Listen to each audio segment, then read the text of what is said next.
right, so we are higher Pinaxtv, your mama kwaba area. Yes. Quickly, your mama updates are about Ghana Hase any day and Saka United mamo. Yes. Ya call a year or 2 4 or say to 2 or take a call so ya corner hona the update a free honum Eddie Abremo.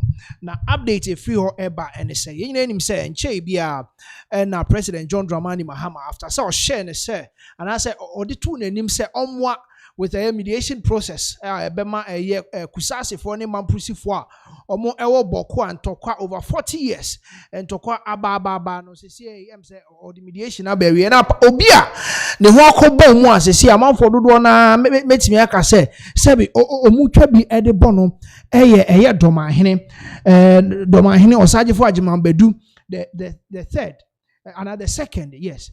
Ono na sisi amanfo omato omano egu ne so am say omo keke bi ede kire nana oke bi kire ede kire ne pa ene say omo say ensem a ekoso wo boko amanfo ewu ebimu efrimu yayaya mpuntu a enkoso wo boko a lot of sika yes say ni wo de be ya asumdwe ebeba ho ene enema ekoso wo ho nyina mse nana ono sa nana osagefo agimanbedu no ono emfa ne ho na ono de ehia no any beef wo between ono any otumfo say to omo ntem eno pe ne hia no ene say before mediation yi ebeba wie ye kra no de beto dwa say otumfo say to yewura etimi eka asem yi efiri ho ma 40 years ntokwa ewo boko ene mentime ho ase ewo boko no otimi eka ema ne free ho a odwo ankasa obeto odwan anaso obeto nantwi akese mienu edi akwakwa akoche otumfo say to yewura ewo asanteman mu na eno ena amadodo na abuo fu se nana na asanteman kra ne otumfo edi ade pa na woji won ho ama Kwame Nkrumah tikese wo OKFM ade ache bia so na okasa ya otutu bi ede ma osagefo agimambedu the second domahene se onti ase se asemo aba Ghana fo obi ahubon mu bi because omo ayesom omo kohokoye adwuma omo ayede omo free Ghana ha yede omo free ebia Kumase anase yede omo free nkran ha de omo koboko any environs emo omo koye adwuma ewo ho omo nyina omo ho aka obatimi ko school wo ho no baabi omo nyina ho ka even doma ho kra nkasa na yebetimi asoma obi free ho amana akoye national service anase yebe posti no say obi oye nurse ni anase oye teacher ni wo ho na so obekọ ne sentokoi say the Ghana fo nyina eboa say de be ya to betimi atwa ne say wo de anya no na hia na emom bienfa ne say metimi aka ne say bet wo ni yewura otumfo to na nu na hia na emom enye say ye betimi aka asem no ama na si na hia because say de o ka asem no kire say ono de ka ono nko a na nka bokonto kwa ne de na nka to ntwa da say de be ye betimi awi ni bet enti amanfo asoma no ede agu osagefo agimambedu the second so domahene so ziankone ngotie the very first one free Kwame Nkrumah tikese on OKFM ade achen bia so na yemra sese na otumfo sabre ne yewura na Adantan Akufo-Addo wona ye mampani otumfo kae na asumdi aba yendi conflict ni mu we ba ye ayi bokun semsem ba ye otumfo etuni na atiem mampani ma ama se miwura wadama otumfo somne hwe na kama me wo kan wanwie ye na domahene egina ha se temfa wetinga na te wetimi dad otimi kasana na otumfo sabre ne yewura na Adantan Akufo-Addo wona ye mampani otumfo kae na asumdi aba yendi conflict ni mu we ba ye ayi bokun semsem ba ye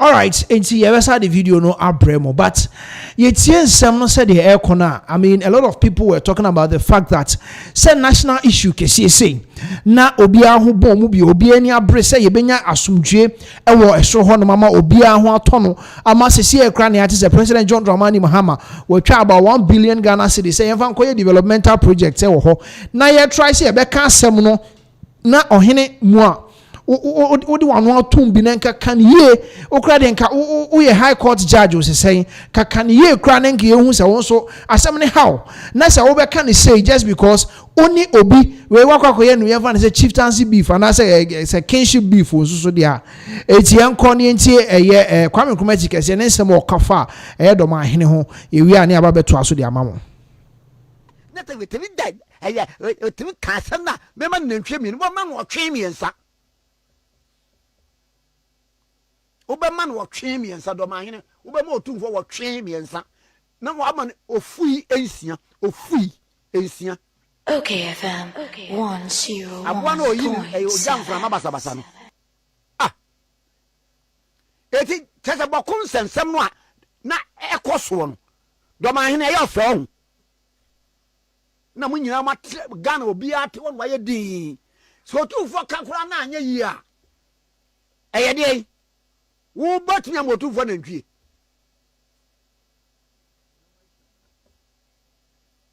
du baby ansan mo no ma munsuso no ma ntraso adai asante fo e odai ana otumfo te wonu an wo sori se wo koka boko nsensem no yendi nsensem no president ni se wadawruma kabima me na de obam be yie na usi do ma ho kura te se me nsem na temfa bibi esi ho eye mawie otumfo ka asem ni wie a na ntwie na ade be ma no do ma no kuma do ma ma ne nwe na chibi na fa ba o Jack Daniel so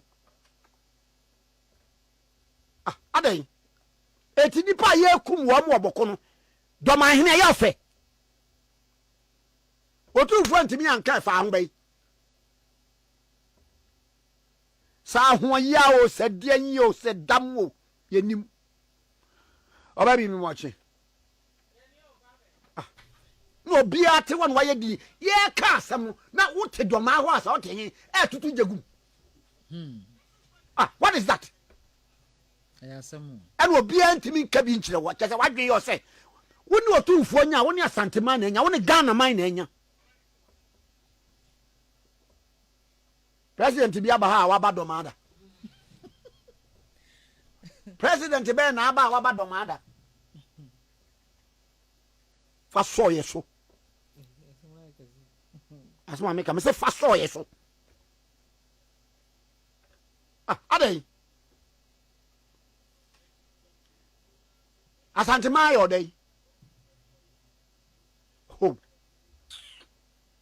nyenwini oba bi me mo aji yani akwame ayiso aba dankwaku na ona ba abechi awu ahu no dankwaku ye bo odobro ni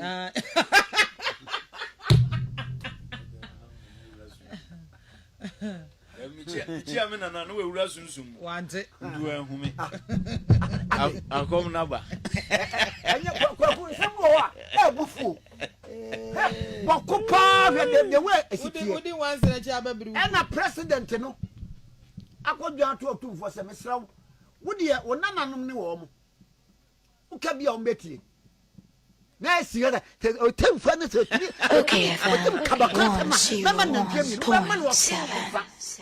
Obama no ofu nson abufu sama kwa ye kum ni para yofe nti kaze otumfo antimi anka why dey why you wake up wo nonsense say won be twa ba Facebook no ma be didi matam but the nipa wo ye na nya ka kire no we are revered judge udim asamo aba nipa ewu ka wo man ne ebo oboko no me ka kire wa oyem be hye bamboni biara ye de obeko boko se kone ko boban no daily o man ni tua more not less than 300 cities do man hina yo fro Broni mwako aba baba shi mejoso mepe and now we na social media fm 300 Yes, I'm good for. The team you put a dinner boom. Dr. Despite you for this for friend Papa into a community.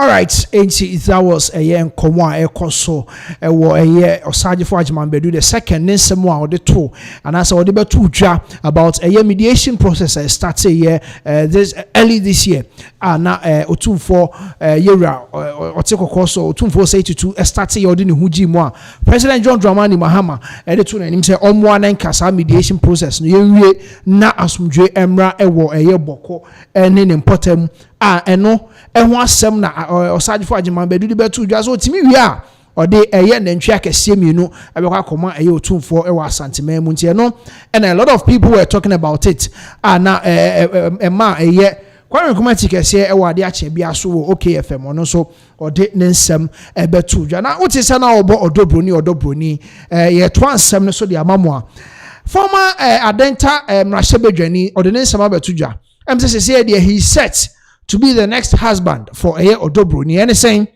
one of the interviews, no, the betucha, former Adentan mmarahyɛbadwani Kodwo Asare.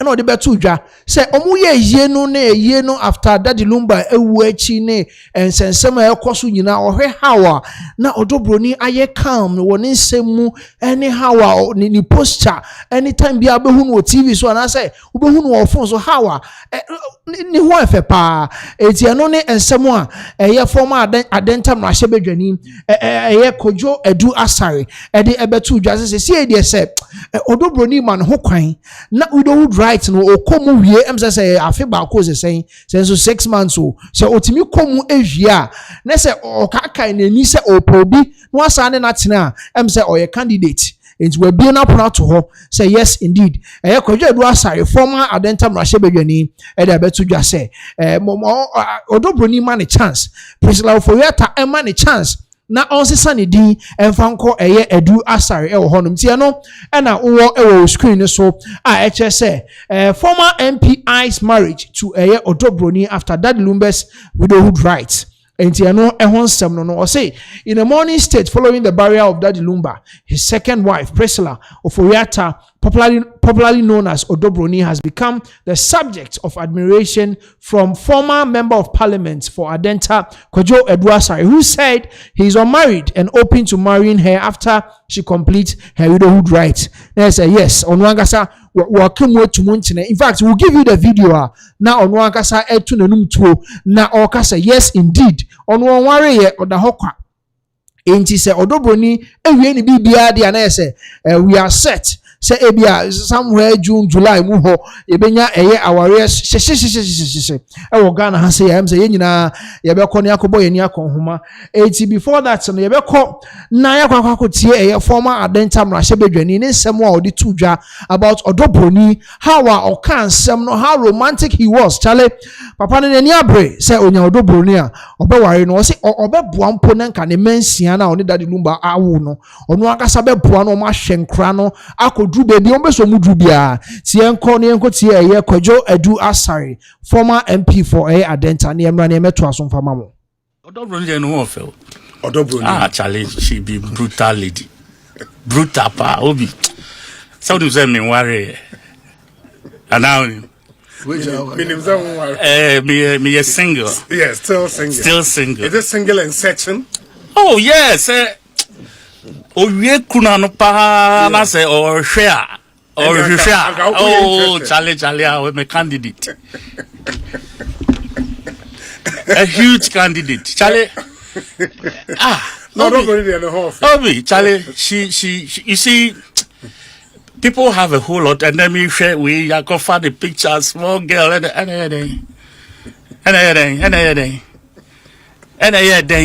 you see, where you see a dog called the Odo. Yes. Do you understand? Yes. Aha. Me because I come Odo moon semo time I went down my hands. So do you understand? Okay. But experience a man for war ma worry muno. So mon kasaya. Mon come anuntum. Your message and also will get to a Broni. Me say Oye Kunana. Yeah. That's it. Still interested in going forward. You are available. Yeah, I did. Also the honorable swagger. Oh yeah, fine boy,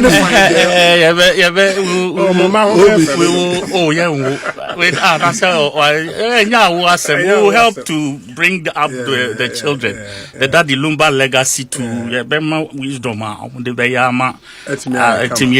so that their children will.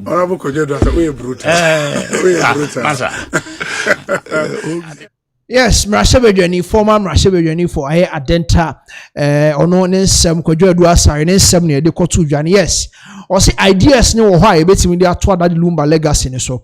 Na se obeto adade Lumba legacy ne so so start free. Ne ye a oja na tire na ono ekwohye ho fast ntempa na wakwakwhye ho se okunu obeto adade Lumba legacy ne so no free ho a ode akohwe ne ma na edin GL no ono ye former MP for Adentan no aboa na omo akredi no said be betimi aka atena afebo as DL ye nyina nim say the legend himself wagya ye ho ekono etie no ene aware a yam say enche bia ebusia panyi ebesan so akwa officiate aware a em say etoaso ewo honom ye etoaso de amamo ye ko United Kingdom na asemo esi no em say eyare ho sem kakra we Ghana fo mienu obi ni nua bema ne bema omu nua am say brothers men kan sa enua no mema mienu ena ba akwa ba akwa echi ama usisi ya deport na ba back to Ghana na asem no sere sa ya reho ebom etiji akonwa ne tie se de ensem no enyina ekoye ene se enua no mienu na ba akwa abọ no homode akopie abrochire ena omo aya kakran no obefa na yire koka no hode ne koye eno no aso for no na ye na wakoyi wo mefa wo yire ena oye ya na obefa na yire de ne koye no obefa na yire de ne koye na emu a mo ne na mu se etoda na ye ka Ghana fo bi nsem wo abrochire wo dwene ho a wo nte ase wo ye ka ebi mu nte ase because eye den na wo nu a wo ne wo abrochire ede na betimi akwa ba ma wo betimi akwa report no wo home office e ma ye befa no free UK and as omu deporting free UK then back to Ghana and he said after say odini ne yire no koka ne ho na yes aka ne nua bema no Ghana ene no so abusuafo ye na obefa yire ena wadwa nua bema wo ho be wo mefa ne mfa ne nko wo yire na obefa ne de akọ ono onya japade ode be ko na busuamu ena oye ya na so okay sa de ya na minsumi nua bema me ba befa no eno ne kofa asem ni nyina ba ye no enti yenko na yenko tie mu ye firi ho ne e ba ye den nsemo a etoaso wo ho nyina e de bema mu tie yenko ne yenko tie we reportage bi e free UK straight and e ba enti yenko ne yenko tie the narration o kan ne brofum ti won tie ase e ba be kire mu twi entoaso ne de amamo yenko ne mra sisi. So this Ghanaian man has deported his brother back to Ghana. This story is quite crazy, all right? So Kwame is in the UK here, and he has this Ghanaian British woman whom he married. So, but he hasn't gotten his leave to remain anyway. He's still trying to sort all of that out. So he spent like almost 1 year here, and then I don't know why it's taking his wife a long time for her to process his stay in the country. So when he traveled back to Ghana, his mom was like, your brother is here, why not find a way to bring him to the UK? And then Kwame said, okay, no problem, mommy, I'll try and help him. So when he came here, he sought for admission for his younger brother. So when the younger brother came in here, you know, Kwame was able to pay like £5,000. The brother paid 1,000 or so. So he said, when you come in here, you will have to find a way to balance the rest. All right, that was the agreement they had. So when the younger brother came in, he was staying in the house, not paying rent, not doing anything. They were feeding him with the intention that he was going to save more money when he starts schooling and working to be able to balance the school fees and then to be able to help in the house. But this guy, when he came in here, he started working. It was still the same brother who helped him to look for a job where he was being paid cash in hand. So while he was being paid, he wasn't doing anything. When it was time for him to pay part of the school fees, he said he ran to his brother that he doesn't have money. The brother was like, but I've helped you look for a job where you're even paid more, even though they're paying you cash. It means you are not even paying tax and all of that. But the brother was like, you see, I don't have money. The brother helped him and paid part of it. When it was time to balance the rest, he still came to the brother. And the brother said, there's no way I will help you because you've been working. What are you doing with your money? So when Kwame traveled to Ghana, one thing led to another. He got a lady pregnant, which he didn't tell his British wife, but he told his younger brother. So the younger brother was now using that avenue to begin to haunt him, to begin to intimidate him that if you don't help me, I will expose you. I'll tell your wife what you've told me. You know, he said, why will you do that? The Kwame thought it was a joke. That was when the younger brother became very close to his wife and then told the wife that, you see, my brother is just being with you. By the time he gets it indefinite leave to remain, he won't have anything to do. He will go back to Ghana and go on. He's already building a house already. And once he gets back there, that lady that has a child for him is going to marry her and will dump you. That was when the lady opened mouth. She was shocked. You mean it's true? He said yes. He showed her the house which the husband was building. He showed her the picture of the girl who got pregnant for the guy. That was when everything just broke. The lady was like, oh, is this your plan for me? And all of that. The guy apologized. The lady accepted. He apologized. But what he did was, Kwame said his brother will pay for this thing that he has done. What he did was he called those people who employed his brother. He said, sack my brother out of that place. They said no, that there is no way they will be able to sack him because he's working for them, he's a cheap labor, and he's helping them to evade tax and all of that. So that was when Kwame called the Home Office, explained to them that he has a brother who is in the country and the brother is working illegally. The brother is working in a place where he shouldn't be working. He's working more hours than he should as a student, and at the moment he's not even paying tax. Yeah, that was what he told them. And he made, you know, Home Office, they like that kind of story. That's how they raided that place where he was. They caught the brother. Boom, the next thing, straight to Ghana. The next flight, they didn't even bother he was a student. Straight, they deported him. So when he got back home, his parents were like, why will you do such a thing? He said, Mommy, my brother has decided to betray me. That's why I did this, and I'll do this time and time and time again. If he comes to the UK, I'll make sure I'll deport him back to Ghana. So that's currently what's happening now. The brother is saying, the one in Ghana is saying his brother in the UK is a wicked person, he's a terrible person.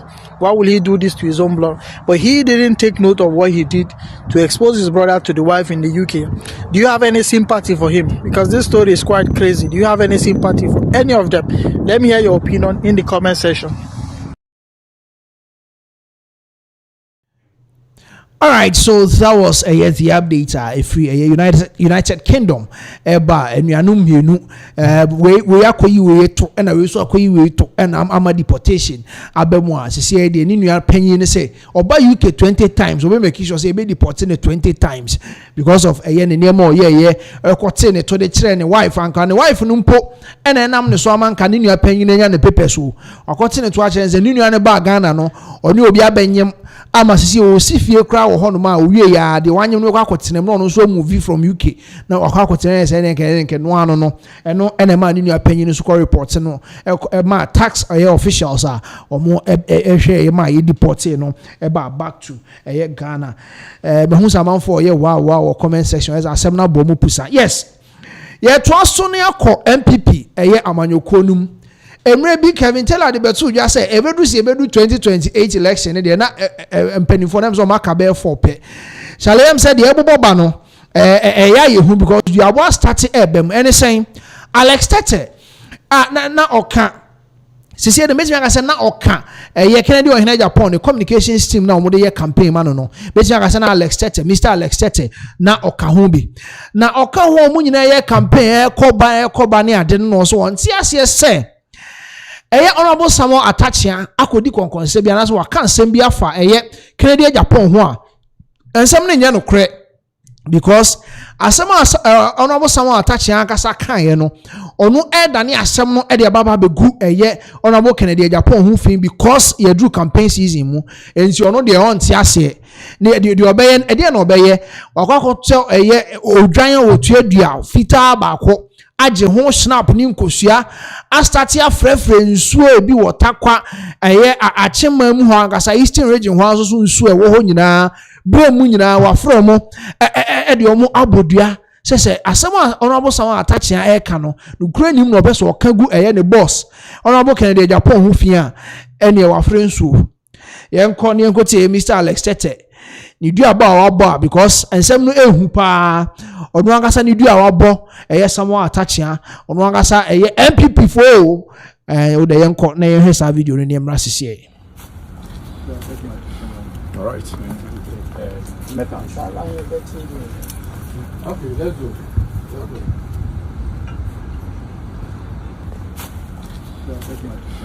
All right. Okay, let's go.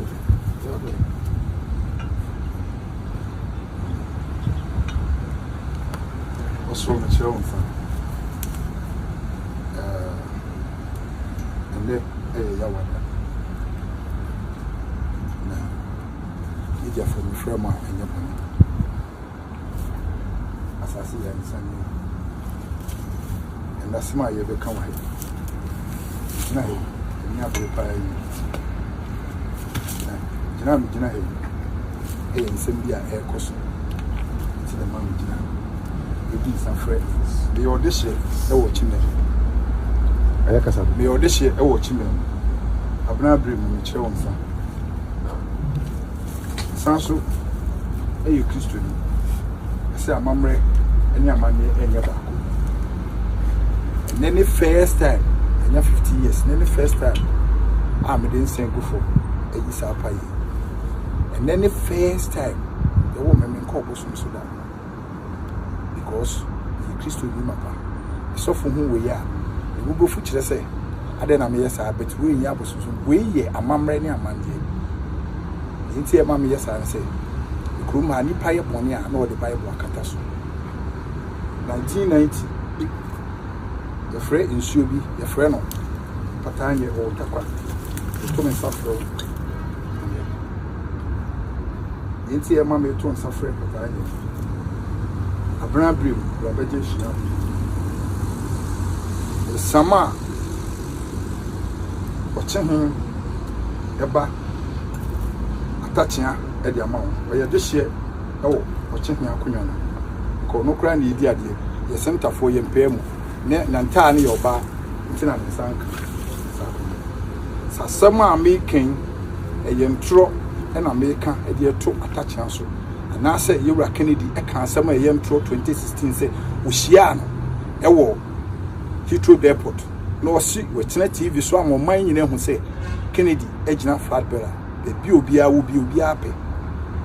Bia will be any answer. Kennedy are some more kind or neighbor will me an enco for a contest. Attaching contest now. Wana do so be good papa any mass. Ni attaching comfort papa whom be a any creno. Abna Blue, Mr. Man amount. Nenso me ma me abna Nesumi fro chimem. Mimi fi bosome ofie buakwa.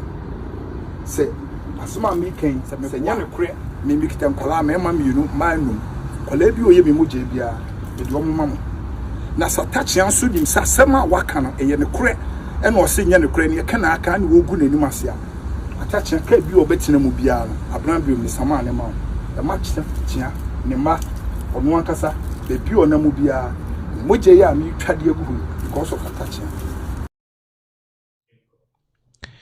All right, so that was Mr. Alex Tete. Ne incantations and an oye hono. Say ni dua bone mu no ode ebo eye honorable samo attaching wo ho na eno na odwe hu ba bia wonte ase because yes omodinka akohia ewo eye former president Nanado Dankwa efie ama wakasa kire omo so mu campaign amoye no munye didi atem film na ye didi atem film na de bibi foforo be hye na ese nkenye duabo ene nke maintain didi atem no kra na nkeye enti eno ena eye Alex eye Mr. Alex Tete ode ekotu dwa okobudua wo honom editi a eye honorable Samuel Atachia na Canada Japan ono so ne campaign eye team no omo ababonten omo de nsem ababetu dwa because said the enema keka kɔ no se wa mantama meyi wo ho ano na he se ofo aduabo so se nsem ana keka kɔ se by 2028 the next penifo dodo na se omunya ekuo na na bia omo afirim no ya ye no kre enti eno omo so de eye release aba omo distance omo ho they are distancing themselves from the act of Mr. Alex Tete. That is what we have on your screens. Where if we Kennedy Japan, we get connected for immediate release and on Modiaba. We 18th 12 2025. Or say Kennedy Japan campaign distances itself from remarks by Alex Tete. Enti omo etwe omo afiri duabo ye ekoso yi omo nti ase na duabo de ebepie musen. The campaign team of Honorable Kennedy Ejapon has taken note of a viral video involving an individual, Alex Tete, in which he made derogatory remarks against certain members of the party. Ejahano or say certain individual one classifying as even a communications team member of a Honorable Kennedy Ejapon team, no, say an individual. Na say unkwa na ukwa sa akon in case he fro baby a. Or say the campaign wishes to state unequivocally that Mr. Tete is not an official member, representative, or spokesperson of the campaign. As such, any statements or conduct attributed to him are strictly personal and do not reflect the values, principles, or position of the campaign of our candidate. It is in some okay can ye any do about boy in campaign team no say in free or more neighbor and your money a share and say uncle no bodua and fentia honorable someone attaching ewo. Third one was while we acknowledge the enthusiasm of supporters, the campaign does not condone insults, threats, or any conduct that undermines decency and respectful public discourse. And yes, in as much as more then I get connected social media and the hashtag get connected. Munina more campaign the Honorable Kennedy Japan. Yes. Omo ehu mujumedi amudi omo ani so na emom so kwatena baabi na o kan sembi edigu campaign ni hu fin and as o digu omo candidate ni hu fin a na wa semwa because ensem a obeka no should be mo principles, mo values any dia mo ba mo betimi aye dia boa party no ama party na ba power mo wie so ade mo betimi aye dia boa Ghana as a whole no eho asem na mo nkoka na nyese mo ko kansem akodidi atem akobubodua akoye threats amount for also supporters are reminded to conduct themselves in accordance with party rules, the laws of Ghana, and the ethical standards of our society. We align with the core principles of our candidate. Kwesi Kwatin Esquire, we a campaign spokesperson to Honorable Ohene Ejapon Kennedy. Yes, see, supporters no. Yeah, kaimo someone conduct homonya muniema ye in accordance with the party rules. Party nation say yeah wo ho no eno na muni so fanya mo campaign eni omanga na amamra ye di bu oman no enye campaign no enfa ho nkonkobu mra ne so na police be echewa anaza ho koka campaign team ni megina ho e me support ubia e wo ho no we Esquire and as a lawyer Kwesi Kwatin and a campaign spokesperson to Honorable Kennedy Akompreko Japan get connected and on Sasha say amde krate about bontin. So this is to tell you say Mr. Alex Tete you do okoboy no enye campaign team bia na soma na so onko yes adwuma no e wo ho sa o dwan fita kama yo tuedue we unya e wo Christmas yase party yase ayeko Christmas yase unya wo party na se pa de abon kwan any stew ni ade a unu ade akojuna also de kobodua e wo ho no ma se se de omo a distance omo ho Kennedy Japan ni campaign team no omo a distance omo ho e de free sa na manema no mu a se se de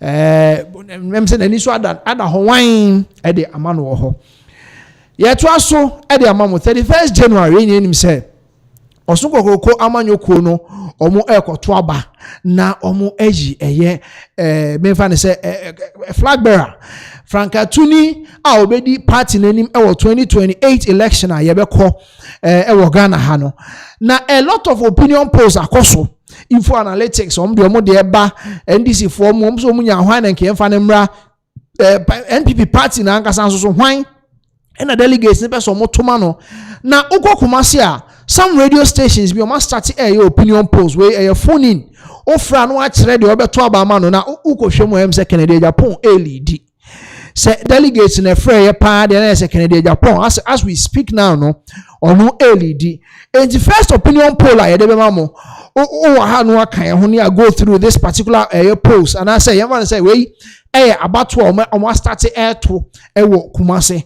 It's before that no yeah we konia how the first one unfolded with a year men can say o man hine ya odubuache ono first opinion poll or year was sompa yanko how the whole thing unfolded why and edin kunim ewe honum so the yanko ye wi ne abane abeto aso with other stations on polls on year near the amount yanko ne mra sisi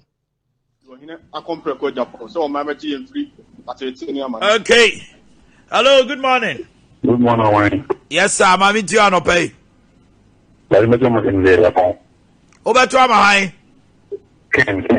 Ken, okay. Hello, good morning. About your mind, ye? Who free hey? Tikrum. Eh? Tikrum, okay. Why not cover to Amano? Brian Champon, okay. Hello, good morning. Good morning. Me bacho, why not cover to Amano? Me bacho Kennedy, I come to the phone. Kennedy, okay. Hello, good morning. Good morning. My Etiano pay, why not cover to Amano? Dependum no. Me trauma like a phone. Kennedy, Japan. Okay. Hello. Hello, good morning. Morning, Pacho, why ye? Yeah, Fred don't reach me because I free that day. Don, why not have to Amano? Yeah, was in Japan and was in any choice. Hey. No choice. Hello. Hello, good morning. Good morning. Me Pacho, my Etio. Pacho, me Castle, so. Why not have to Amano? Ken. Kennedy, Japan. Hello, good morning. 0551-931-931. Bacho, why not have to Abanamano? I'm a tomato in Japan because I have Kenya. I have Kenya say. Yabua, oh, yeah, Ghana, Nina said, depend to me. Why not cover to Abamano? But for my Canada in Japan. Okay. Hello. Good morning. Hello. Me Pacho, depend to me. Why not have to Amano? Why not have to Amano? 2 p.m. by Kennedy. 2 p.m. the NDC ni was so no there. Say Panso NDC ni anko beto amaka. Yes, I don't you know. Hello, good morning. Good morning. The people are calling. Me who ya pa why dey? My bicho, why not come to Amano? Okay. Hello. Hello. The battle my TV volume didn't come from Mammy Miss Row. TV. Ah, and dear Mammy Chewy. Metro my Canadian Japan. I want to play 85. It's on the spoiled ballot to me, you know. A couple spoiled ballot in the car. If I say 81 and they have valid votes. Okay. So valid votes say 81. Brian Champon ya 4. Edu Chuma Nyabi. Kwabene Japan engineer nya 1. Baumia nya 16. Canada Japan nya 60. What does it tell you?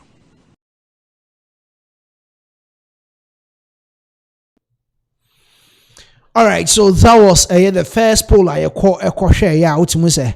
Canada, Japan, or he's in a comfortable lead.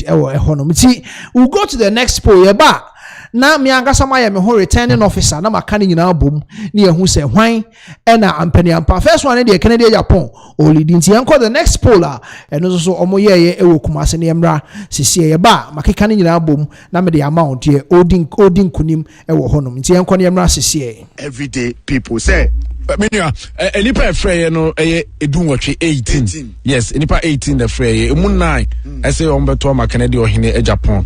Emu 6 say ombeto ama Alhaji Dr. Mahmoud Baumia. Ena emu miensa say ombeto ama Dr. Yaw Osei Educhum.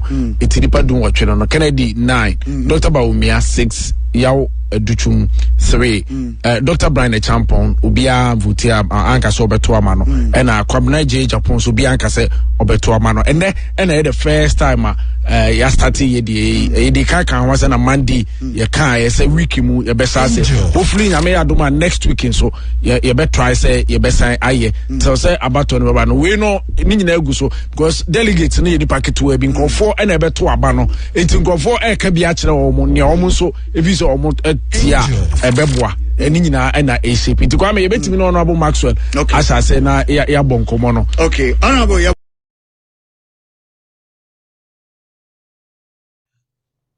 yes enti said muhu said abatoɔ no ɛkɔɔyɛ no na kyɛ sɛ honorable Kennedy akompɛ kwa Japan wɔhwiri edinkan ɛwɔ hɔ no ma sɛ vote dodoɔ na ɛna ɛkɔ ɛde ma no okeka ne vote no bo ma sɛ okeka kɔ sɛ 70 vote ɛna sɛ onya ɛwɔ hɔ no okeka ne de ni bo mu a na okɔ Dr. Mahmoud Bawumia ye DMB okɔ no ho so a ɔno so ne number 20 something vote ɛwɔ ɛhɔ no na ɔmo maka no Dr. Brian Champon so wɔ hɔ Dr. ya Osaidu Chumde say wanya ba akokra first one so onya 2 ɛwɔ ɛhɔ nom enti that was ɔmo opinion polls ɛwɔ Kumase ɛna ɔmo ɛde ɛho ensɛm aba no na obi free tikrom okay yɛbɛkɔ na akan no ho asɛm but ɔmo ahene yaw adubo akye de nsɛm bi so to dwa ɔse honorable Sarah Adwo Asafo former ɛhɔ yɛ Dome Kwabenya MP or the ensem ebetu dwa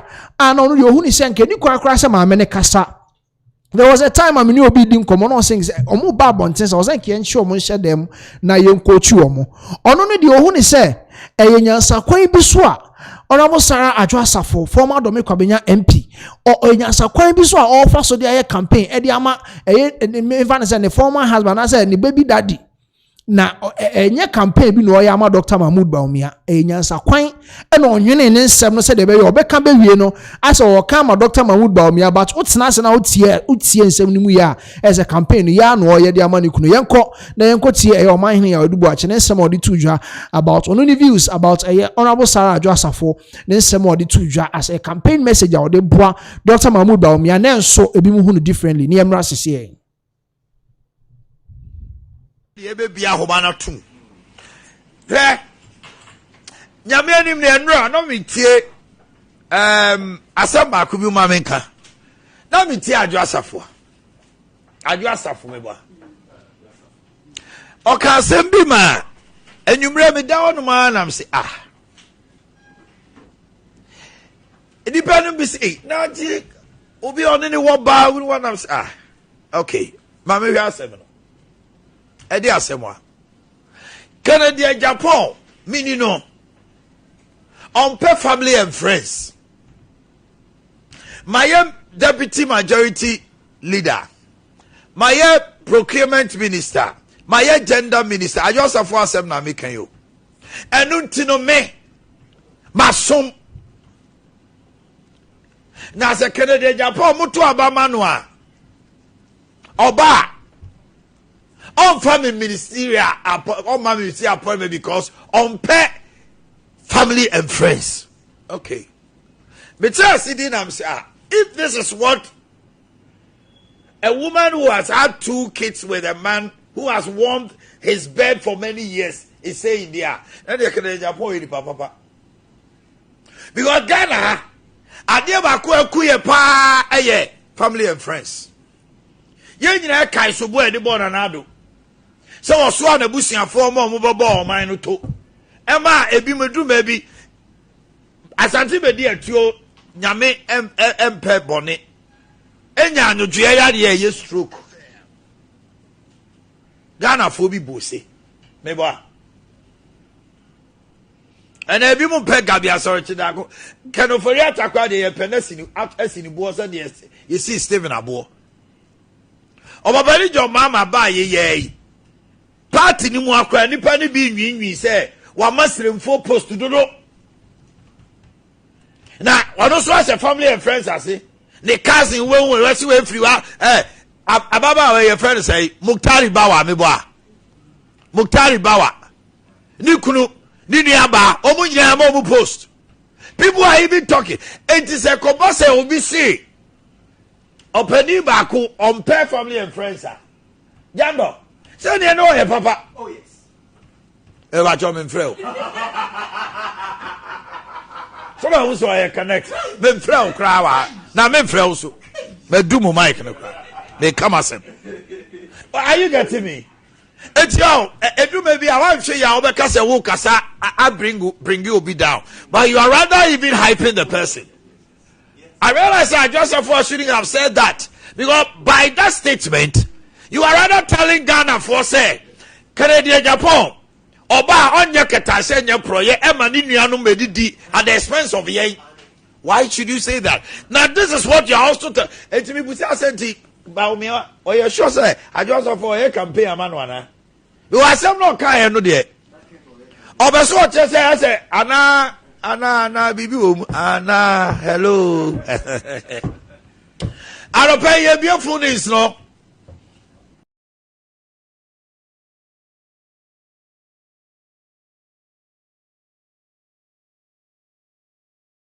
All right, so yes, that was a family and friends government. Yes. Now I just say family and friends. A lot of Ghanaians any home. Ghana for do na enya de omo pe omo ni je ho eno enti na said no work can amount for do na no mu bose because say aban etwa mu edi bi abeti bi na say the person is some way somehow related to the president.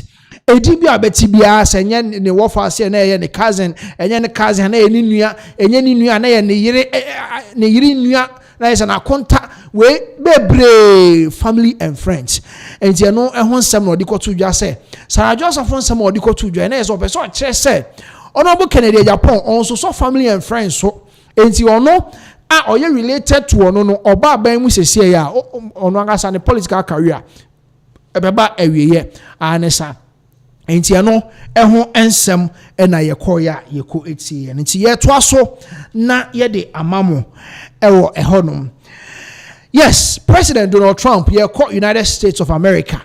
Na minim se watcha US visa lottery no watcha bi da. Anase na nsia watcha bi. What the aba? Say the sa visa lottery no ya suspended indefinitely. That is what we have here. President Trump suspends a US visa, a green card lottery after the Brown University shootings are claiming nipa mienu. So President Trump suspends US green card lottery after Brown University shooting that claimed 2 lives. That is what we have on your screens. Yes, President Trump was suspended and no say indefinite. And it's saying Brown University United States of America. Na ehon sam ne said nam say na wotwe awie mu ho baby and na abranche biam say we 48 years and na okototutuo university honom tutututuo anyhow ema nipa mienu etuo ka omo omo hwere omo nkwa na we nyina akoso ewie ye na abranche nam say ekire krom ko hu ne baby say ono agasa we frim baby omo de beto dwase say de obia entime cool and I say obia relax because the threat somewhere somehow has been eliminated. Abranche ono agasa we frim enti eno achi ene yehwehwe mu no say abranche no oba through this green card lottery ya so bi or Portuguese or Portugal ni na sa green card ya so visa lottery no win bi no fa so e de be pay ho be ni PhD university honum awie kra eno nti ama na nya green card a wode te America ho. And through that no and as only obinim de ba obinim de kosi ya okotwe tu a okototo no anyhow ewo honom nti report ne ba ye be kan mu kakra na mahu how the whole thing has unfolded any empose no crese indefinite and no se be kan amamo ewo honom nti o say US Department of Homeland Security Secretary Kristi Noem says she was suspending the diversity visa program. I don't know if any DV program, no diversity visa program, saying the man suspected of killing 2 students at Brown University had been granted one. na yes ono no ye man bi sa visa na mu and odi be pie mu United States wo. Also no one posted to X late Thursday that she had instructed the US Citizenship and Immigration Services to pause the DV1 program to ensure no more Americans are harmed by this disastrous program. Anyway, or say she was instructing immigration for say a visa lottery no omu ye no omu enyai na we no an instructional.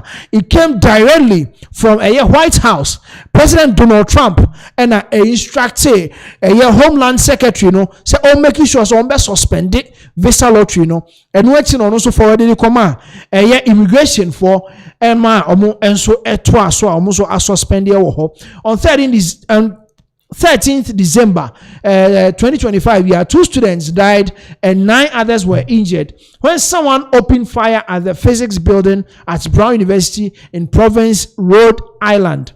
Police later identified Portuguese national Claudio Manuel Neves Valente, 48, as the suspect. Valente was a former student at the university and had been until no Valente no or ye Portuguese ni ase the medical kan no or no or free Portugal and or by ya or ye or say Valente was a former student at the university and had been enrolled in a PhD program in physics in 2000. The university's president Christina H. Paxson said Valente is also suspected of having killed MIT physics professor Nuno Loureiro in his home in Brooklyn, Massachusetts, 2 days after the Brown shooting. I said, Abrantia no unim de hano. Said nipa kumuna na any hobby. And I was starting a two for her now kumweni ade. Ama ono ane professor or chair de o PhD the program or ye no okokunu po e woni fie e de kan ho a ama abrantie ama sese nipa dodo a omu twa US visa lottery Ghana ha ye nyina ye ka ho in as much as ya grant ye ban ye free so no visa lottery ni de ye da so bia say eno so akokan wo ho no say there's no longer a threat to the public. Okay, here. Also, Valente was found dead in a new Hampshire storage facility on Thursday. Providence Chief of Police Oscar Perez said there is no longer a threat to the public. The U.S. Attorney's Office in Boston said in a statement after Valente's death was confirmed. This is confirmed. He said Portugal near.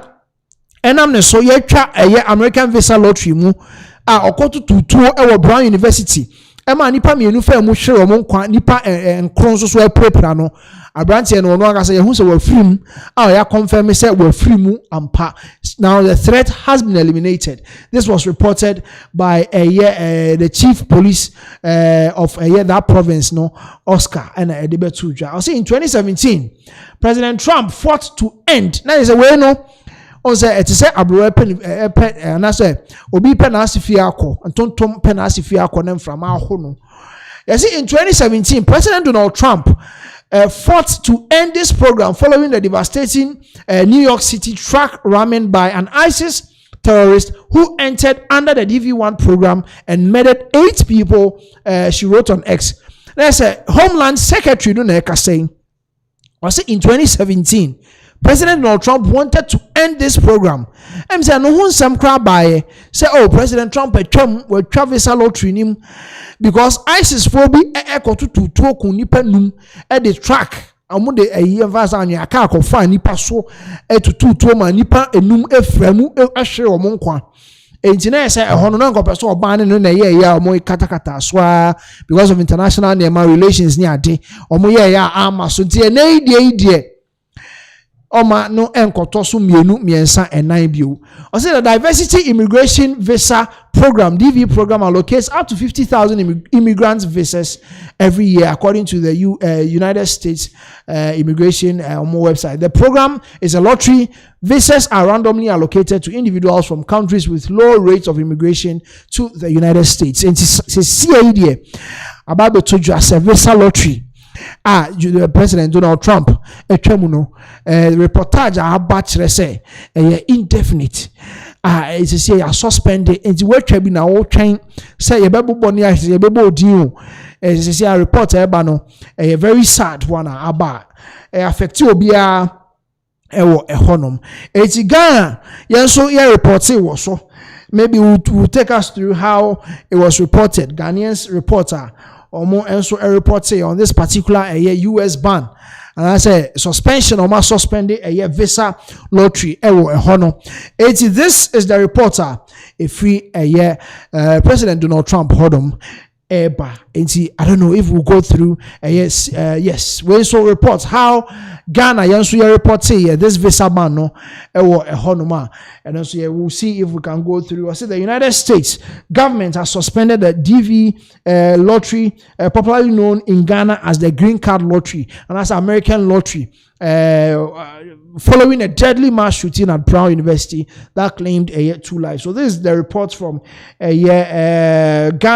The decision was announced by U.S. Homeland Security Secretary Kristi Noem, who says suspension was ordered by President Donald Trump in review of the program and prevent further threats to public safety. U.S. Ghana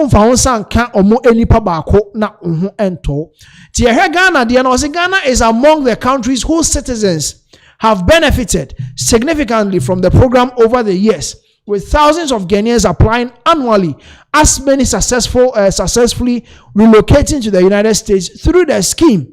The suspension has therefore sparked concern among many Ghanaians, particularly young people and families who view the lottery as one of the few accessibility legal pathways to live and work in the United States. A lot of people, Ghana for the one on more social media cry be mo babonten e de betudwa. I think say nana donko say ono kra or de betudwa so ono so lottery na mu ono koye no live and work no ono na opamade e na ode famu a lottery no ode famu koye ni padodo na hwini na omo de afamu akọ enti se ye ba be cancel ni padodo omo Ghana ha thousands of Ghanaians omo apply no say omo ho ebeka. President Trump previously attempted to end the program during his first term, citing security concerns, especially after earlier violent incidents involving beneficiaries of the scheme.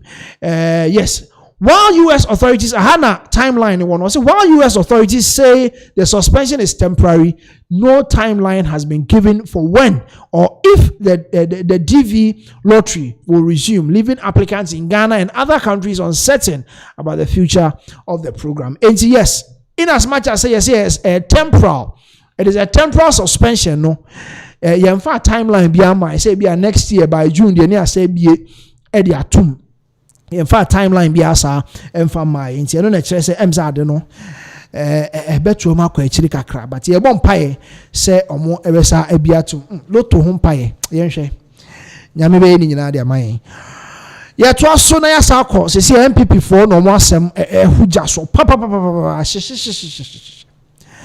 na anything also bempa e de nsem aba betudwa ono so yense yin nim se wayi nanim gidigidi se ono de Kennedy ohine Japan de otanechi pampe ono na director deputy director of communications at the New Patriotic Party, and in as much as MP for do na omo push Dr. Mahmoud Bawumia side no ono de ordinary sama betudwa o kire se ono de Kennedy Japan gets connected ho na owo na afei wababontin ama ensema omo ka editia ono Kennedy Japan with a choice of words.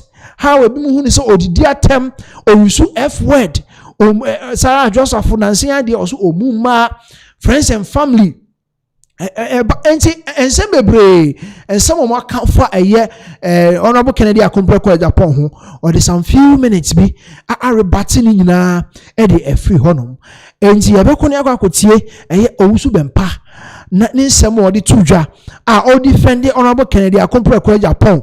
Say in as much as say people who is okasa anyhow sebe o use F word ni ade ni nyina echi oboa oboa nipa the companies are be ni ade yenko na yenko ti o use bempa ne nsem odi to dwa yewia na abeto aso di amamo. The greatest democracy in the world. When come motherfucker change Donald Trump.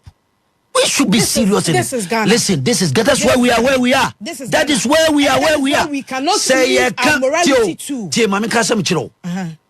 MPs ni ministers omo Ghana ha omo nka motherfucker no. Why na etiba yiri sika $6 million akosi cardiothoracic center ama Ghana for amanfo ewu. So ka motherfucker no betimi ama Ghana economy aye ya Hell no, he should say the motherfucker. And we want a motherfucker president in Ghana. We want it. So come motherfucker, no betimia create jobs for millions of Gen Zs out there. Or become motherfucker. That is what the Americans did. Donald Trump got wise out or come motherfucker. And Americans love him. Who person chase on him such America for? Canada, Japan, come motherfucker Okoma. Semi politician now since independent. Ebesi ne. What me you sika $6 million. Akwa sika thoracic center. Baby akuma nipa akuma say ya yetimi ye niye ono adi sika akwa si bia ma 37. How many politicians omo come motherfucker that my sadiem? Omo kaso come motherfucker. And they do that. Where do they use their money for? They should come and tell me. We're creating jobs. The biggest steel factory in this country. West Africa, the whole West Africa. Would you like to respond to the baby mama? And I say, Omuma. Meba, just a few minutes. I'm fine. End this. All right. So, how many leaders, political leaders, no Ghana ha, omotimi achieve the feat of Kennedy Japan?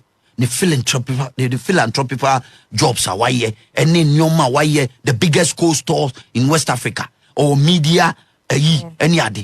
Obiti say, o boss kokuting. A Juma or a businessman like him.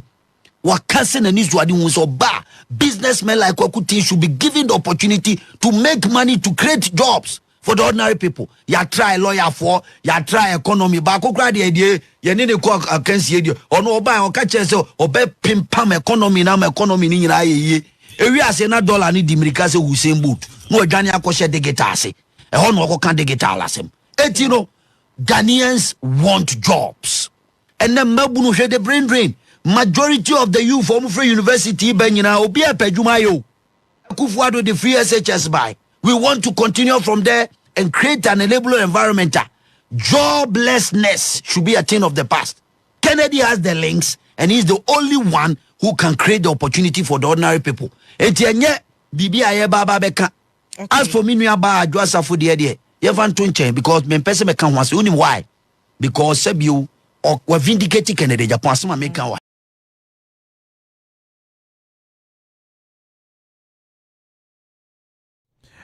Yes, and see that was a year also been panning somewhere or the etuja about a year honorable Kennedy a compare kwa Japan or say in as much as a man for sending a casemony a day nini chino or born homoding papa will be a Numa baby the largest coast store in West Africa will be a Juma way or be a media anyway a lot of a year a Numa na papa will be and a philanthropical work all year no yes washemu kina or the airport na any media stations na netu Albert Asmani on so ekasa edema honorable Kennedy akompre kwa Japan on so the nsem ekokotuja ewo honoma on so yes he was talking about honorable Kennedy akompre ko Japan or the abetuja se papa no otu mira no akyeresie o ka asem bia wo kire wo se we ma ye bida saade we ya meka ho asemi wo be ka emre bi say mi ye bi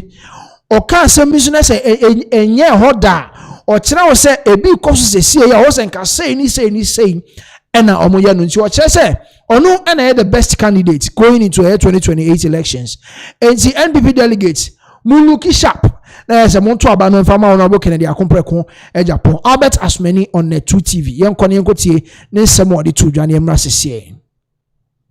What I say? Yeah. Because na MPP present or the same ba encore election, presidential election in 2024 that. What I say? The president's favorite and they call election. But they didn't anko yi. So Misenkum unity turn on abu kana shasia. But the so their bedroom.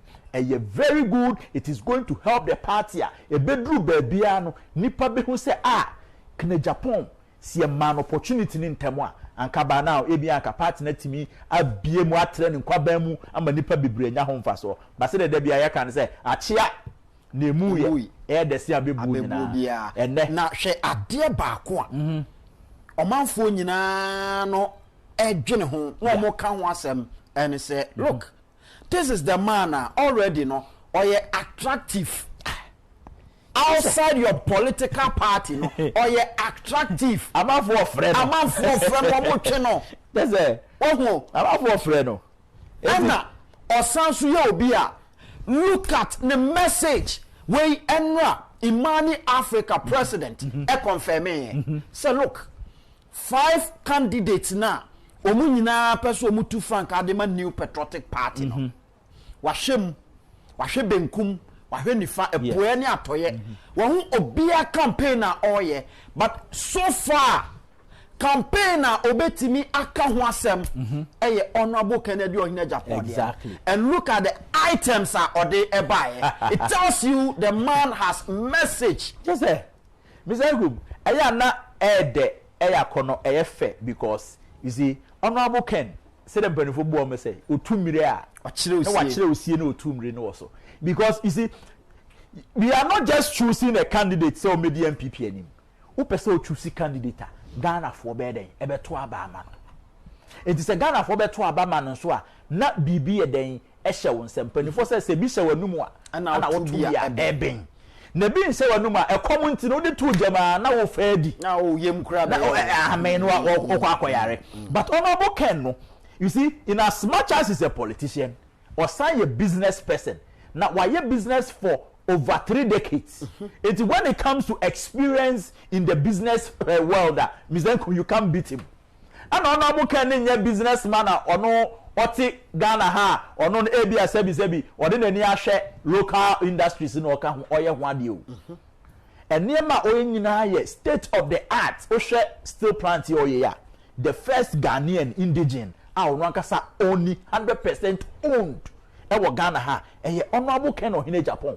Now, if you say only that international connection, and can he really have that courage, say, or corporate such investment? Come to me. What I say? And you know, honorable Ken, no, already no Ghana for Ginidi. Me say under honorable Ken, who say all these trade unions, Guta, Ghana Traders Association, the Ben, he is part of them. He know. And you see, Mr. Group last time I catch us say, unye dollar business da. You can't interest or the saying exchange rate who put in the say a new binieto. Then Momodo Sika ko share business in 2022 and another dollar near 46 cedis. Never do time I will clear on your port now could do 15 cedis and Kaguta for Kasabet Yomase. And sa and Neno Oka honorable Kente because he has a lot of businesses in that currency.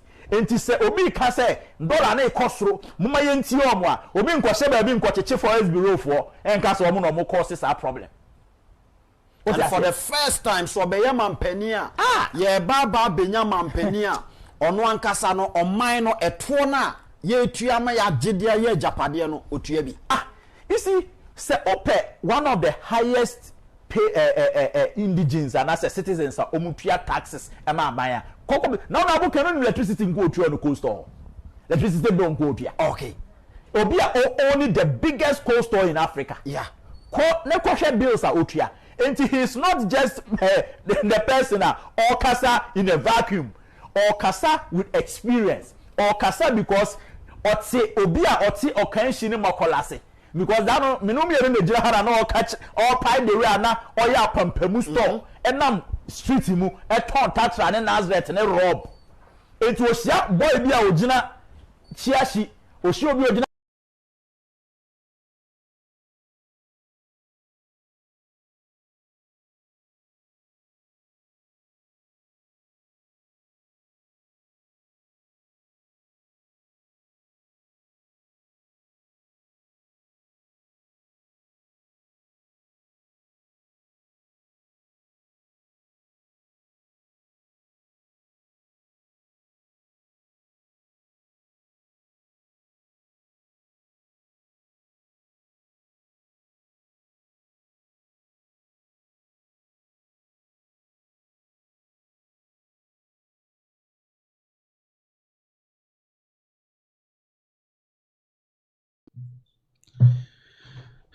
Okay, so yes, that was a year as many and ordinance some to dra a honum. I in a kuti be out o chiremu pa chere say.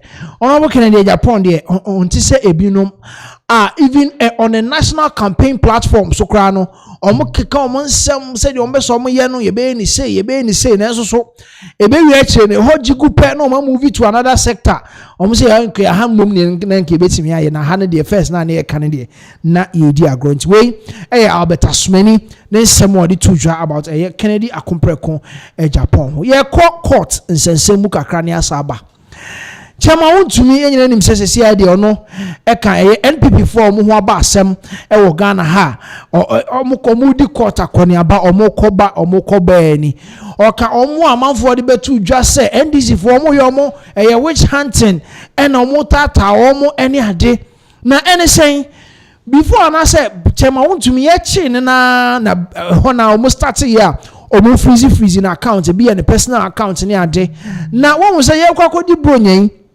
one of the companies one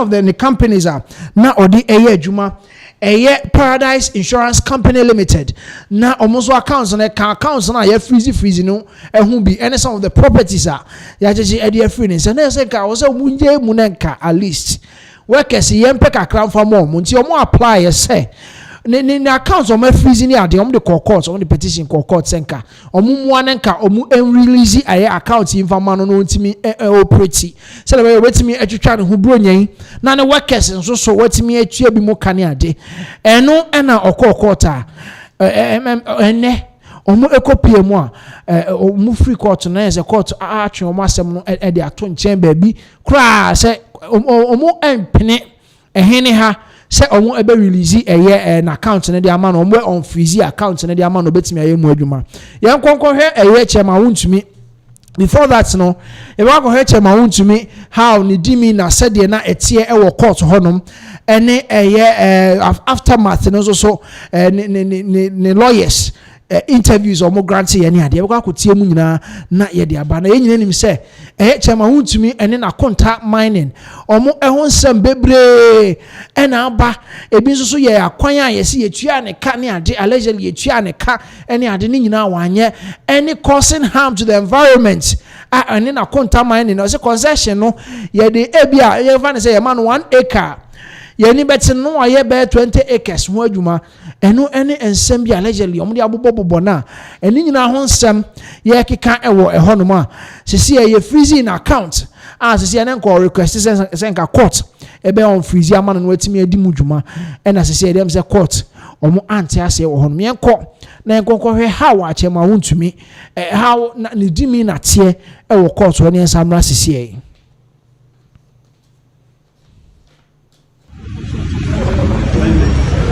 so how to come and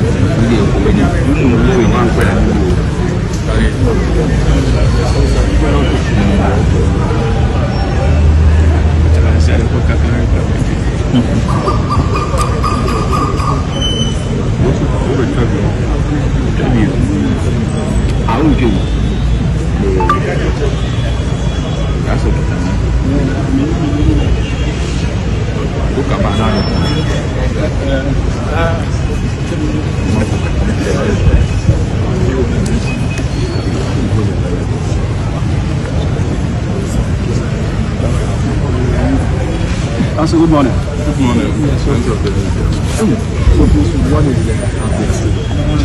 Yes, today's case was it's in respect of one of Chairman's companies, Paradise Insurance, and it was in respect of the freezing of the accounts of the company.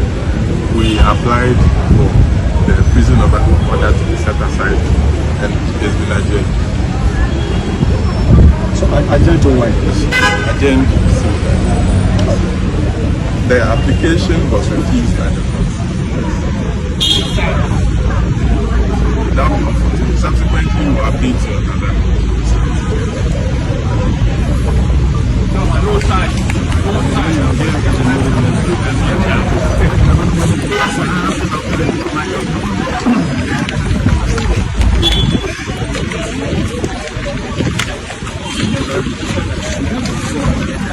Mama, go side.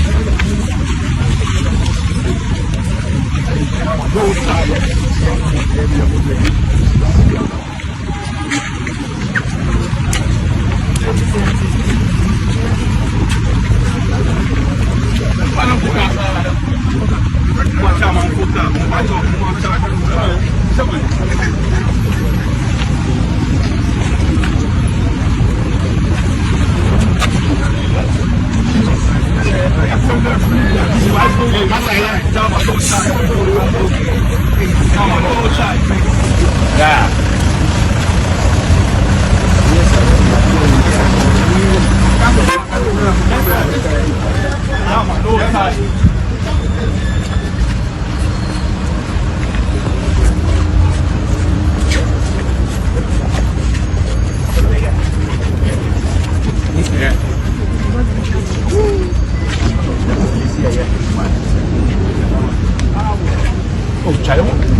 All right, so that was a year chairman went to me on the council, the team of the legal team. Men kind of say, say who lawyer and the appear could be who say went to me a court, but omo canning na can who be a omo a coco boy said an application or the cost or more freezing the accounts, no or more everything me a Eddie Amana na, but she said there and TIS I can say court. She said they were rejected. One freezy accounts na mana CCA still na ye hu eye koka mu nyina so mu nyina di mu bia omo ene chama e koba campaign e koso inka chama na mfa na nko we nso di fa na nka chama ye campaign gidi di aboa the candidate enim se be kwa ma ye DMB Dr. Mahmoud Baumia e wo ho ense se de asem e na ato chairman se wodi court akoniaba akwa ye nsempii e wo e ho no menti yes chairman want to miss application say about freezing the account e the amano no court no omo anya ntuma omo abo egu ewo ehonom ye to aso e the amamo ye ko ye abusua panyin ho ye Daddy Lumba na abusua panyin a se bosome after Daddy Lumba free mu bosome nsia ni de abusua panyin e na sese awaji din pa e wo hanom a ebi I started taping mpo se wan hwe oba be see Daddy Lumba 9 because he was started only movement no wa launch no come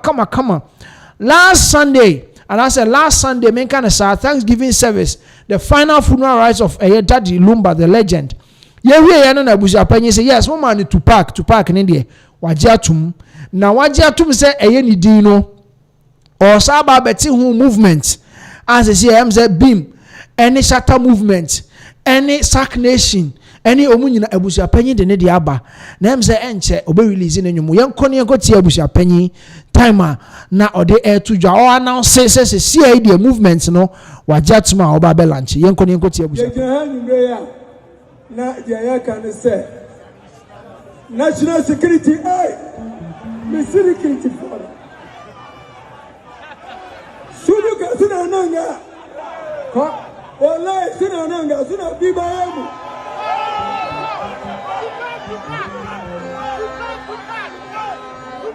Sana biba yako Gazi wallahi Mungu da Allah kama tamo ndo tunti kama lumba ya mtu na suduka sumbiba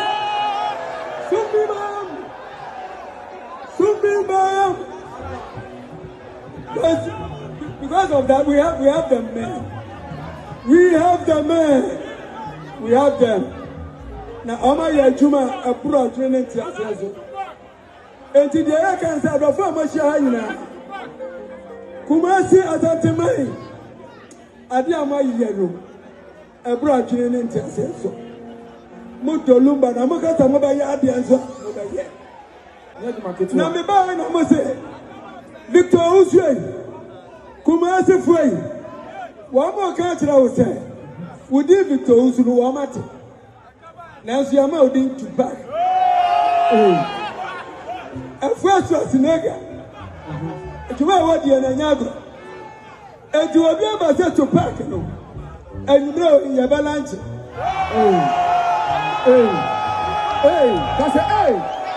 That's a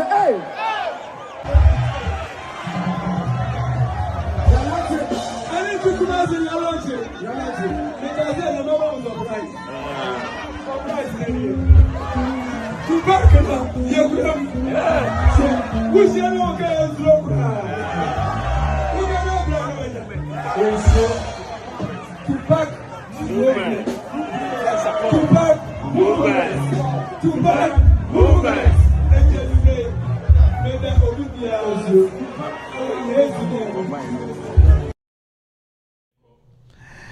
all right, it's a movement where the say you know the who be gym. Na ye hu say movement they say ebodi na say yenso to park movement no yenso so ye ka ho bia busia panyin launch movement na kama e wo ho no ma say ensem dodo na manfo e ka e de fa ho say abusia na say ye kra ye obehwem adani pana se ne ade na ho na ko launch movement it say ye na se nyina na t-shirt na hye no wase monpon ye ntem kra na me launch movement that was abusia panyin Victor Owusu dodo na ne din a eba abonten kese ye Kofi Owusu asese de Tupac waje atum ewo ehonom ti. Yes, that was from DLs and as Daddy Lumba na ezie no ase Tupac walanchi movement ye to aso na ye de amamo ye ko Nigeria na ensemben ena ebobo efri honum ediba ye bremu update say Nigeria omo Air Force no they invaded the airspace of the AES Sahara Alliance for no AES airspace no Nigeria for omo plane ekofifa honoma feel said they have violated their airspace until they had to they had to find a way to restrict them. For some days now they were in Ouagadougou. Because there should be explanation. And saying, and France president, Bola Ahmed Tinubu, president of Nigeria, se Benin kuwa kosono. Onye fast no man in military no omunko honum no omunko stopiku na kosono.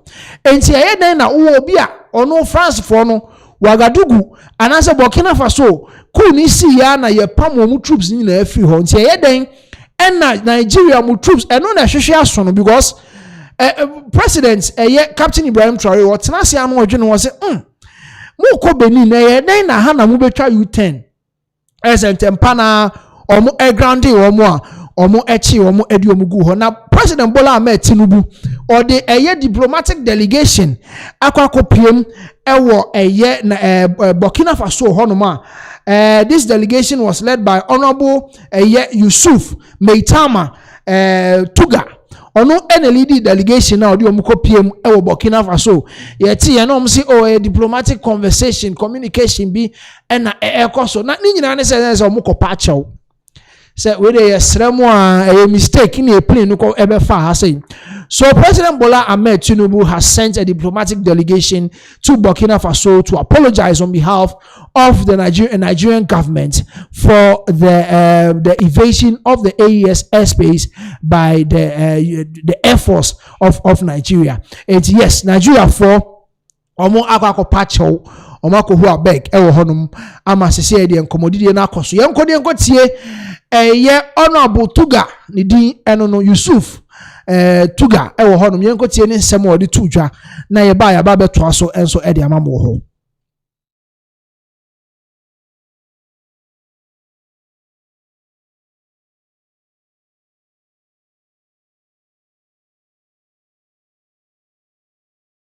Well, first of all, I'm leading a delegation sent here by President Bola Ahmed Tinubu of the Federal Republic of Nigeria. Tout d'abord, je conduis une délégation envoyée par le président Bola Ahmed Tinubu, président de la République fédérale du Nigeria, afin de livrer un message au président Ibrahim Traoré. Un message de fraternité, un message de solidarité d'un pays africain à un autre. Nous avons discuté de plusieurs sujets en lien avec la sécurité de notre région, en l'occurrence la lutte contre le terrorisme, sur la manière dont nous devons lutter ensemble contre les fléaux. All right, and see that was Honorable Tuga, Yusuf Tuga. You didn't know free free Nigeria eko PM ewo Ouagadougou Burkina Faso mukoshia president and as a Captain Ibrahim Traore omoko patch also Nigeria omo Air Force omo evade AES omo airspace. They were violating the airspace omo antrade bibi poti bia omo ba be Burkina Faso ho ombe fa ho no omo echi omo edi omo egu ho kakra se omo be ma explanations. Some more ebi ba na eno ho achopa na ye delegation diplomatic delegation free Nigeria e call Burkina Faso so mo ko na omo enko patch o se de be beja Air Force for ya ye chi omo ewo Nigeria honum ewo ho nti ye be ko how president and I say Captain Ibrahim Traore or welcoming omo ye wia na honorable Tuga yes Yusuf Meitama Tuga nti ye he onuni post after so muko share president and as a Captain Ibrahim Traore ewie no muko share ni wie no nkomo and as a poster or the beto X Twitter so e wo say Nigeria continues to prioritize dialogue and regional cohesion in its engagement across West Africa. And I say yes. Nigeria for omon pa ho say omon be ba country to country. Na omoni omaba be din komo. Regional cohesion, any engagement, prioritize a diplomatic dialogue. Still na idea prioritize idea here say asembisi na or say ebetena sisi nkonwa ka ho nsem say de be ya adwobro be ba empa ho nti eda so saa adwuma no ho say I led a high-level Nigerian delegation to Burkina Faso on behalf of the President Bola Ahmed Tinubu to convey his message of solidarity to President Ibrahim Traoré and engage on shared regional priorities. Enana Musa Asapapai or ya twisting semne kakra because and someone about between money Nigeria for currently Air Force for evaluate or airspace. You have Burkina Faso in particular. More plane ekofa ho. Yen name say France forces your master say be hye mochi en kakra ebi mu hu ne say mo kra na ye ba be hye mochi na mo fight against Sahel states or say they are under military rule no em say mo na mo ba be ye be hye France echi na ka akoko tie omo eti e de na mo plane e be fa ho. The visit allowed us to review pathways for strengthening Nigeria-Burkina Faso relations and advancing regional integration through sustained dialogue. And we also resolved the matter concerning Nigerian Air Force pilots and crew, reaffirming the effectiveness of diplomacy in addressing sensitive issues. Yes, this was really a sensitive issue. So this is from Honorable Yusuf Meitama Tuga, the post. Right after the visit and on the buy and say, NHS say yes, they purposely went for Nigerian Air Force for Burkina Faso violate the AES airspace, particularly Burkina Faso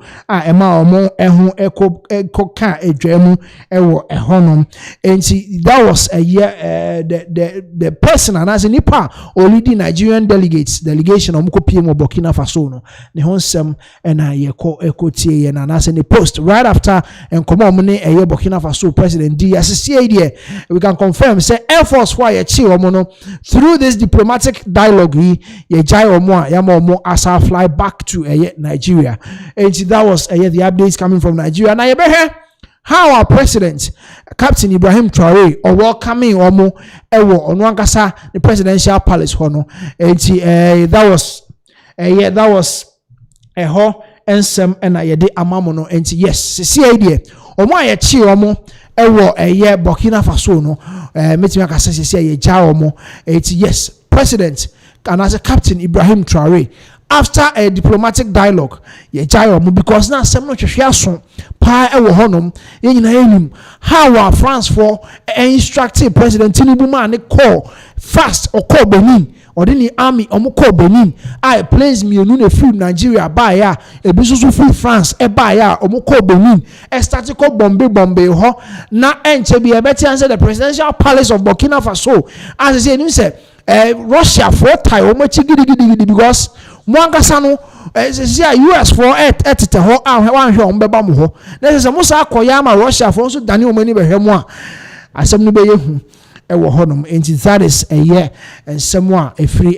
Nigeria Burkina Faso and AES ba yeto aso near the stories no e the amamo update ayensa aka yeko Eastern region bio yes na asama ewo ho ne sen yenyina yenim say ensem bobo baye 1 year ni and I did ensem court about a year me fan say suhum yes 2024 parliamentary election I course so e was suhum parliamentary elections no ewie ye na akoya twema mentwe we si me na medin kunim we si da bi we na medin kunim ensem bebre na ekoba ya masisi e court after 1 year almost a year our moche koya twema mentwe no and a wall screen is no say High Court dismisses petition challenging declaration of Frank Asiedu Bekwe as winner of Suhum 2024 parliamentary elections. Eti High Court omo abo ensem no egu as a CID a Frank a CID Queen or no and still now courts no Ajia Tumuse or no and a year Suhum 2024 parliamentary election no Odin Kunim. It's a Beka jubilation we are near Babe Tremu idea na courts in Nijina Swa. Watch says and some of the buy no about to go jubilation no we Frank I said do be Queen so the name Sema Betu no so we could see name Semia but here jubilation no how the atmosphere was our courts on the MRCCA.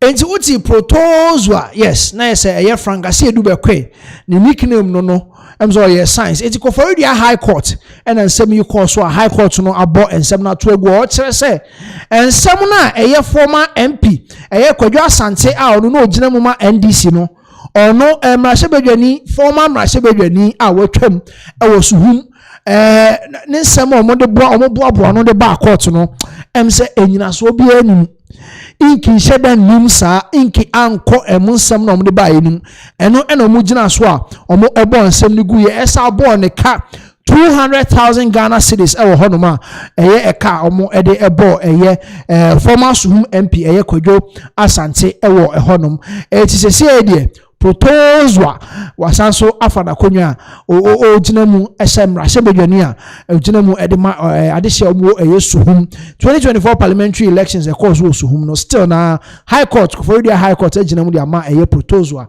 Frank esiedu bekwe na ni nyina chira Frank esiedu bekwe de nsembe tu dwa osi wei na ye tactics delay tactics na nkombe so mde bebo no emputujuma opeso de ba Suhum ni nyina for 1 year omo ma ni nyina ko waste ama wa de aye court akone aba okokota aba sa 1 year ko betimi aye bibi de abo Suhum for yenko na ye konkotie eye Frank esiedu bekwe ni nsem odi tu dwa the aftermath of the victory ewo eye Koforidua High Court ni nsamra sisi almost say ma ye mu akra na ye keka kono jeni no net saying. Oh, it was missed because you have lost a government, and amount for him saying some of the court on the Sebu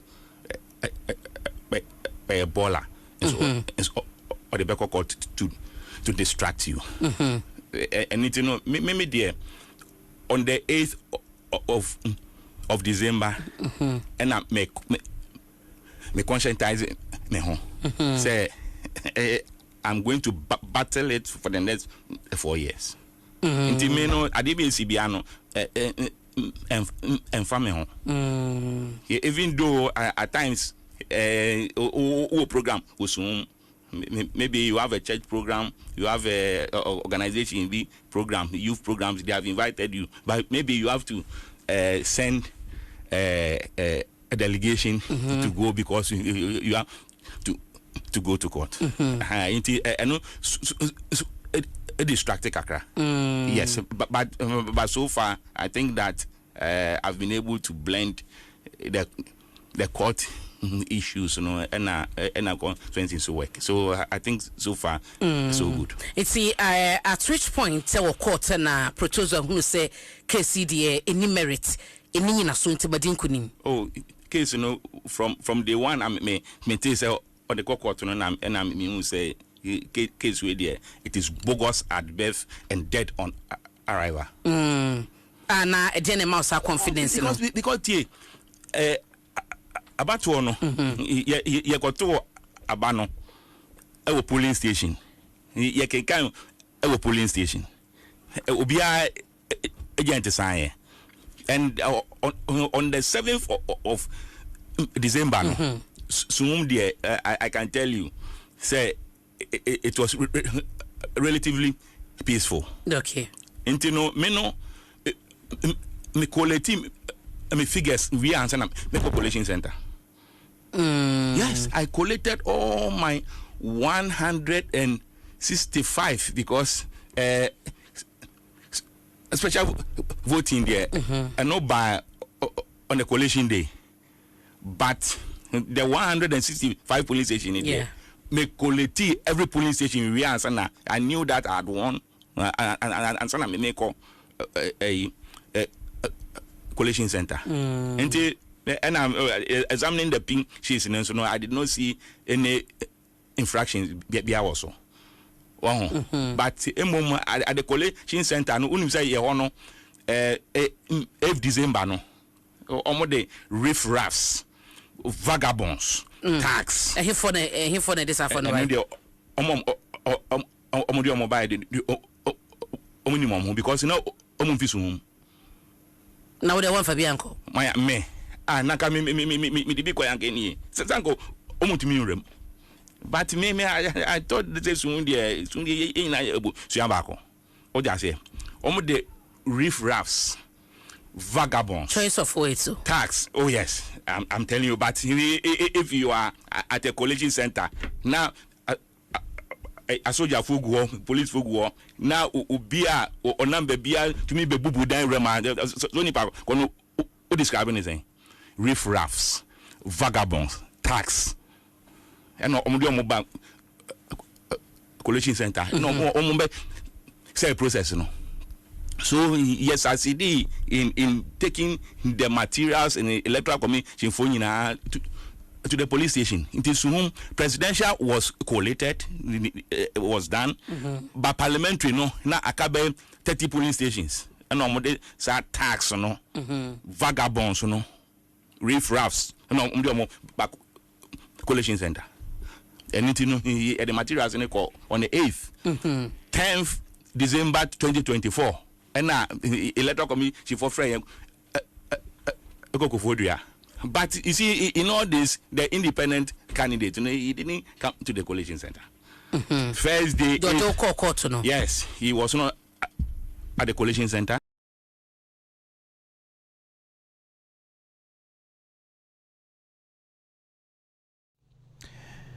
All right, so that was a year proposal and someone or the echo to Jawa Honoma, what I say, yes.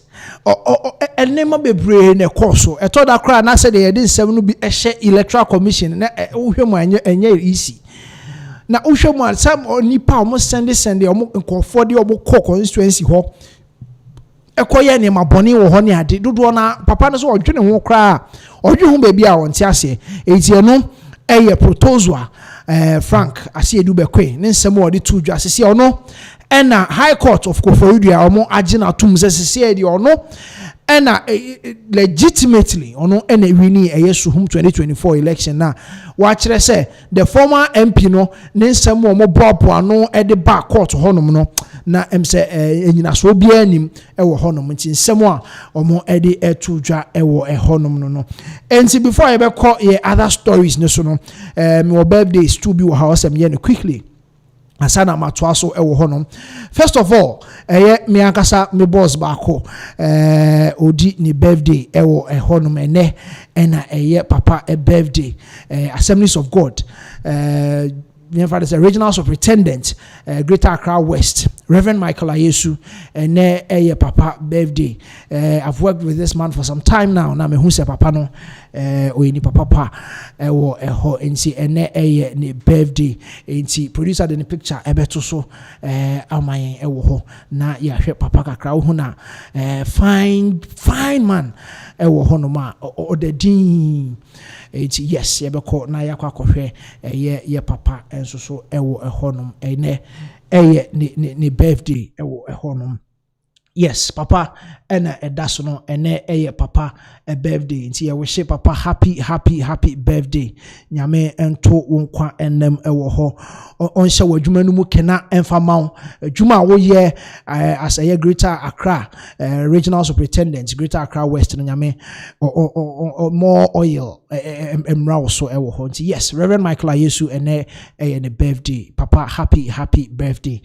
Na me call me second birthday no so eso a yes birthday we enra na edi and then I say any belated on the birthday no di to musa Mrs. Afre enso so ewo Kumase Mrs. Afre adwo nyameche na enra ye birthday. Happy belated birthday adwo nyameche ewo honum nyame onto nkwanem owo ye enche ne ba fine baby wo hwe maame no ne maame na nkasa we me cousin owo Kumase ne birthday na enra odi enti fine adwo nyameche happy birthday ewo honum ye chia wo ne ukunu ene newborn baby ye maabena enso so ewo honum. So these are the two birthdays may ewo honum. And yes, if you are still with us, you can bring in your comments. Your next story, so ewo honum. Yes, President Donald Trump and them say about some so do na ewo ho. Yes, so President Donald Trump, yes, he has signed an executive order reclassifying marijuana as a less dangerous drug. And with this, it is reclassifying it from a substance 1 to a substance 3 drug. And with this one, it goes out to only the legitimately sick people who is entitled or who will be able to use this particular drug. So President Donald Trump signs an executive order reclassifying marijuana as a less dangerous drug. Yes, not a recreational drug. It is moving it from a Schedule 1 narcotic to a Schedule 3 controlled substance, and it is only solely for medical uses only. So this is what President Trump is saying. So let's go and listen to President Donald Trump, what he said about marijuana, and then we'll come back. Today I'm pleased to announce that I will be signing an executive order to reschedule marijuana from a Schedule 1 to a Schedule 3 controlled substance with legitimate medical uses. We have people begging for me to do this, people that are in great pain. For decades, this action has been requested by American patients suffering from extreme pain, incurable diseases, aggressive cancers, seizure disorders, neurological problems, and more, including numerous veterans with service-related injuries and older Americans who live with chronic medical problems that severely degrade their quality of life. All right, so as we listen to President Donald Trump, he was talking about the fact that he was receiving a lot of pressure. People were talking about legalizing marijuana in the United States of America, and he received a lot of calls for him to legalize marijuana in United States of America. And yes, indeed, he listened to them, and he has indeed scheduled it to Schedule 3, that it is not just for recreation. If you are not sick, or if it is not recommended by a doctor for you to use that particular drug, or for you to use marijuana, you are not entitled to use it. So yes, we have it on your screens. President Trump signs executive order that will reclassify marijuana as a less dangerous drug. So now he's talking about the fact that people with extreme pain, people with incurable diseases, people with degressive cancers, people with seizures, and then neurological problems, such as people of veterans who with service-related problems. So people who have served the nation and has service-related problems, and people with incurable disease, all these people, once it is prescribed by a doctor, you can use marijuana to heal yourself. A lot of people were talking about it. Even in Ghana here, Black Rasta was talking about the fact that we should legalize marijuana. Even in Ghana here, he was citing it that we can legalize marijuana here because its herbs or herbal benefits is more enormous than the dangers that is associated with marijuana. So yes, indeed, President Donald Trump is saying that yes, he listened to people, or he listened to the people that were talking about the fact that they need this drug as part of their healing processes. So President Donald Trump listened to them. So these people that we have categorized them, if it is for recreational purposes, you can't use marijuana. But if it is prescribed by the doctor, yes, indeed, you can use it. Not for recreational purposes, but if it is prescribed, just as I said, you can use it. A lot of people were talking about how this is really affecting them. Because even if it is prescribed and you are using it, before you will be able to prove that this was a prescription from a hospital, probably you'll be in jail before your lawyers will come and negotiate, talk about it, bring proofs that is proving that yes, the marijuana was really prescribed by a doctor. That is when probably you'll be safe. Other than that, before you use marijuana, per the new executive order by President Donald Trump, you have to be someone who is legitimately sick, who you have been, assigned to use this particular drug. So there are more videos to this particular news from the United States of America. Let's go and then watch this news, and we'll come back. Okay. All right. So going on with our next story. Students in Japan who are from Nigeria are in big trouble. When I say big trouble, yes, indeed, they are in big trouble. Because now the states or the Japanese government are banning Nigerian students to procure a visa and move from Nigeria to Japan to go and study, especially in the Japanese language schools.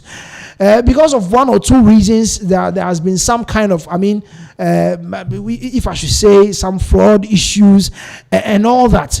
This is the reason why they are telling the students in Nigeria not to apply for a visa to go and study in Japan, because it won't be, granted to them.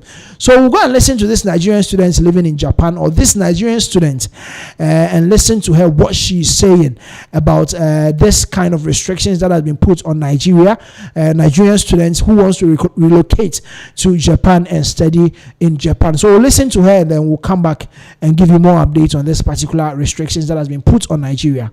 We'll come back shortly. I am worried. I am really worried for our people, and I think we need to do better. My heart is heavy.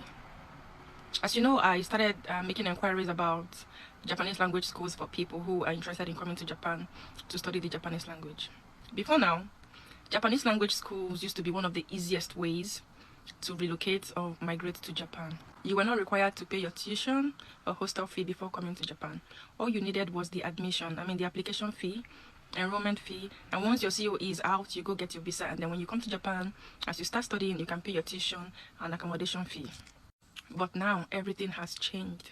In fact, getting admission into the Japanese language school is now one of the most difficult procedures in Japan right now. And guess what? This is only for Nigerians. Yes, only for Nigerians.